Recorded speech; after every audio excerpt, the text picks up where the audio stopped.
Inter governmental panel on climate change IPCC ने अब तक बढ़ते तापमान के कारणों, चुनौतियों और प्रभावों का विवरण देने वाली रिपोर्ट के 2 सेट में से एक जारी कर दिया है, जबकि दूसरा सेट आगे 4 अप्रैल को जारी करने जा रही है।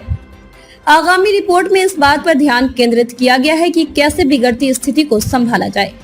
इस रिपोर्ट से उम्मीद है कि इसमें विशेषज्ञों द्वारा उन प्रौद्योगिकियों पर विचार किया जाएगा जो उस कार्बन डाइऑक्साइड को हटाने में मदद कर सकती है जो पृथ्वी के गर्म होने के लिए जिम्मेदार है। छठी मूल्यांकन रिपोर्ट की तीसरी किस्त में न केवल विशेषज्ञों की सहभागिता होगी, बल्कि इसमें दुनिया भर के नेता भी शामिल होंगे, क्योंकि उन्हें पैनल द्वारा 4 अप्रैल को इसे जारी करने के बाद इसका अनुमोदन और इसके दस्तावेज पर हस्ताक्षर करना होगा। आईपीसीसी ने अब तक बढ़ते तापमान के कारणों, चुनौतियों और प्रभावों का विवरण देने वाली रिपोर्ट के 2 सेट जारी किए हैं,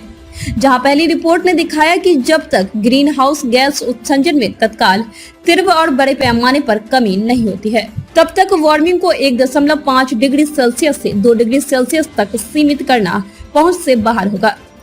वहीं दूसरी रिपोर्ट में पाया गया कि मानव प्रेरित जलवायु परिवर्तन है, प्रकृति में खतरनाक और व्यापक व्यवधान पैदा कर रहा है। यह दुनिया भर में अरबों लोगों के जीवन को प्रभावित कर रहा है और कार्रवाई की खिड़की कम होती जा रही है।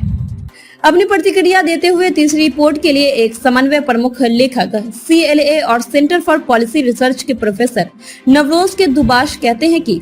आईपीसीसी वर्किंग ग्रुप 3 की रिपोर्ट के आगे सबसे बड़ी चुनौती होगी रिसर्च का आकलन करना और नीति निर्माताओं को जलवायु परिवर्तन की चुनौती के तत्काल समाधान के लिए मार्गदर्शन करना।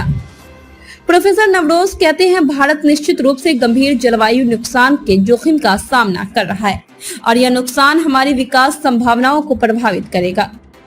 कुल मिलाकर यह तीसरी रिपोर्ट जलवायु परिवर्तन के सबसे बुरे प्रभाव से बचने के लिए शमन कार्रवाई में तेजी लाने के लिए सरकारें कैसे जुटा सकती है, इसके लिए आगे का रास्ता बताएगी। संयुक्त राष्ट्र संघ ने पिछले 8 महीनों में 2 रिपोर्टें जारी की है, जिनमें पाया गया है कि जलवायु परिवर्तन न केवल दुनिया के लिए बल्कि पूरे ग्रह के लिए सबसे बड़े खतरों में से एक के रूप में उभर रहा है। पिछले साल अगस्त में जारी अपनी पहली रिपोर्ट में पैनल ने जलवायु के चरम पर पहुंचने पर चिंता व्यक्त की।